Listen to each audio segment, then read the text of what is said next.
ሰላም ቤተሰቦች እንዴት አላችሁ? ዛሬ ደግሞ በጠይቃችሁኝ መሰረት ስለ ዴቲንግ ነግራችኋለሁ። በደንብ ቪዲዮውን ጨርሱት፣ በጣም ይጠቅማችኋል። ስለ ዴቲንግ 3 ነገሮችን ነግራችኋለሁ።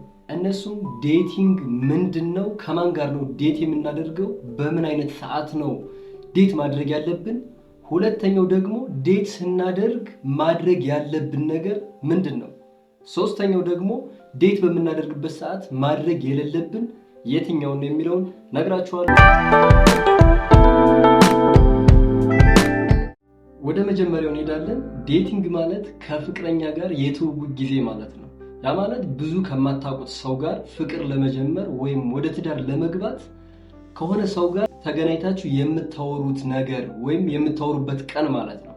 በዛን ቀን እንግዲህ ምን ማድረግ አለባችሁ? መጀመሪያ ዴት በምታደርጉበት ጊዜ ያንን ሰው በደንብ አውቀዋለሁ ወይ፣ ለኔ ይመቸኛል ወይ፣ መልኩ፣ አመለካከቱ፣ ስብዕናው ብቻ የሆነ ነገሩን ታዩና ያ ሰው ለኔ ይሆነኛል ወይስ አይሆነኝም ብላችሁ ጀጅ እንድታደርጉ የሚጠቅማችሁ ጊዜ ማለት ነው። እንግዲህ ዴት በምታደርጉበት ጊዜ ያ የቀጠራችሁት ሰው ወይም ልታገኙት ያወራችሁት ሰው የትዳር አጋራችሁ ላይሆን ይችላል 50%። ምክንያቱም ዴት አደረጋችሁ ማለት ከዛ ሰው ጋር ገና ለመጠናናት እየተዘጋጃችሁ እንጂ ፍቅረኛ ሆናችሁ ወይም ባለትዳር ሆናችሁ ማለት ነው። ስለዚህ በመጀመሪያ ዴታችሁ የመጀመሪያው ሳናወላውል ሳናስመስል ናቹራል የሆነ ተፈጥሮ የሆነ ባህሪያችን ይዘን መቅረብ ነው።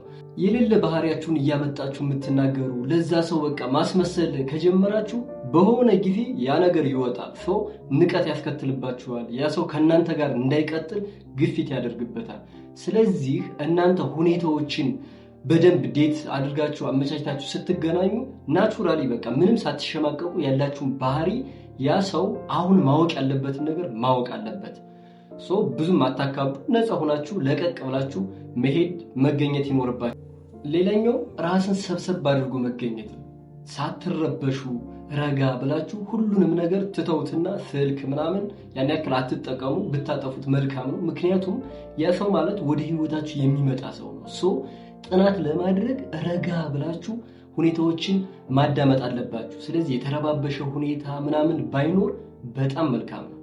ሌላኛው ደግሞ ራሳችሁን ጠብቃችሁ በጣም ሴፍቲያችሁን ጠብቃችሁ ባላችሁ ነገር ጽድት ብላችሁ መሄድ አለባችሁ። ይሄ ለምን ይጠቅማችኋል መሰላችሁ? በዛን ቀን ተንዘላዝላችሁ በቃ እንደቆሸሻችሁ ምናምን ብትሄዱ ትዳር ላይ ወይም ፍቅር ላይ እንደዚህ ድክርት ያለ ነገር የሚፈልግ ሰው የለም። ብዙ ሌክዠሪ ነገር ባይኖራችሁ ባላችሁ ነገር ፈታ ብላችሁ መቅረብ መገኘት ይኖርባችኋል። ያ ሰው ንቀት ያሳያችኋል። ለቀጣይ ህይወታችሁም እዛው ላይም ሊቋጭ ይችላል። የቀጣይ ህይወታችሁም ሊበላሽ ይችላል። ስለዚህ ራሳችሁን ጠብቃችሁ ጽድት ብላችሁ መገኘት ይኖርባችኋል። በመጨረሻም ይሄ ሰው ከኔ ጋር ይሄዳል ወይ፣ ሁሉም ነገሩ ከኔ ጋር ማች ያደርጋል ወይ፣ ምንድነው ደካማ ጎኑ፣ ከኔ ጋር ሊሆንበት የሚችለው ምክንያትስ ምንድነው ማለት አለባችሁ። ያንን ሰው ስታገኙት ለመጨረሻ ላይሆን ይችላል። ያ ማለት በደንብ በጥንቃቄ ስታዩ ስታስቡ ነው። ብዙ መረጃ ልታገኙ ትችላላችሁ እንጂ ሙሉ ለሙሉ ያንን ሰው አውቀዋለሁ ማለት አይቻልም። ምክንያቱም እንኳን ሌላን ሰው ራሱ ብዙ ጊዜ ሸውዶ ይኖራል። ስለዚህ እናንተ ረጋ ብላችሁ ሁሉንም ነገር ለማየት ሞክሩ። ከእናንተ ጋር ይሄዳል ወይ፣ ማች ያደርጋል ወይ፣ ጥሩ ነገሩ የትኛው ነው፣ ማስተካከል ያለበት የትኛው ነው፣ መናገር ያለብኝ ከየቱ ላይ ነው የሚለውን በደንብ አድርጋችሁ ጥናት ማድረግ ይጠበቅባችኋል። ሶስተኛው ዴት ስታደርጉ ማድረግ የሌለባችሁ ነገር የመጀመሪያው ማስመሰል ነው። አታስመስሉ። በቃ የሌላችሁን ማንነት አትስጡ። የሌላችሁን ባህሪ፣ የሌላችሁን ቤተሰብ፣ የሌላችሁን ገንዘብ፣ ይሄ ነገር አለኝ እንደዚህ አትበሉ።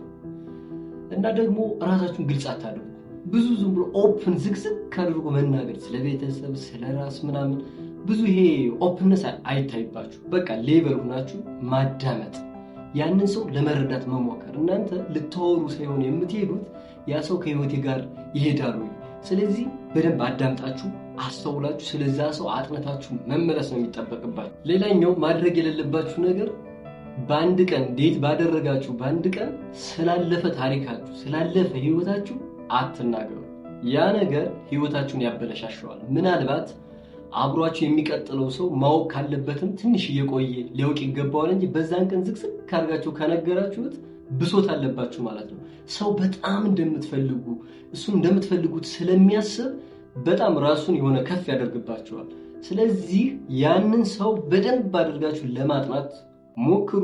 ራሳችሁን ግን ያለፈ ታሪካችሁን እስካሁን ያሳለፋችሁትን የፍቅር ህይወት ዝግዝግ ካደርጋችሁ ባትናገሩ መልካም ነው። ሌላኛው ማድረግ የሌለባችሁ ዴት በምታደርጉበት ሰዓት ከጓደኛ ጋር እየተጓተቱ መሄድ እጅግ በጣም የሚደብር ነገር ነው። የምታገቡት እናንተ፣ በፍቅር የምትቀጥሉት እናንተ። ስለዚህ ያንን ሰው ለማግኘት ብቻችሁን ራሳችሁ ሬዲ ሆናችሁ መሄድ አለባችሁ እንጂ ከጓደኛ ጋር መሄድ ነውር ነው። አንደኛ እናንተን ያስገመግማችኋል፣ ሁለተኛ ደግሞ ለዛ ሰው ኮምፎርት አይሰጠውም። ልታጠኑ ሳይሆን ልትጋበዙ ወይም ደግሞ ሌላ ነገር ልታዩ የሄዳችሁ ነው የሚመስለው ለፍፈው ማለት ነው። እናንተ ማድረግ ያለባችሁን ነገር በደንብ በጥንቃቄ አድርጉ። ሌላ ኤክስትራ ነገር አትዘግዝኩ። ራሳችሁን ለመካብ ራሳችሁን በጣም ከፍ ለማድረግ አትሞክሩ። ስቅም አታድርጉ። ሌብል አድርጋችሁ የሆነ ቦርደር ይኖራችሁ፣ ብቻ ባውንደሪ ቀይ መስመር ይኖራችሁ። በጣም ሳትጋፉ በጣም ደግሞ ድብቅ ሳትሆኑ የሆነ የትውውቅ ጊዜ ቢኖራችሁ መልካም ነው። በአንድ ቀን ግን በተዋወቃችሁ በአንድ ቀን አብራችሁ አደራችሁ ማለት ከሌላም ሰው ጋር ስትገናኙ አብራችሁ የማደር ሁኔታችሁ በጣም የጨመረ ነው። ስለዚህ ለዛኛውም ሰው ያላችሁ ክብር በጣም ቀነስ ይልበታል። አብራችሁ ማደር ሳይሆን ማጥኛ ጊዜያችሁ ነው። ሳብስክራይብ፣ ላይክ፣ ሼር በማድረግ ቤተሰብ ይሁኑ።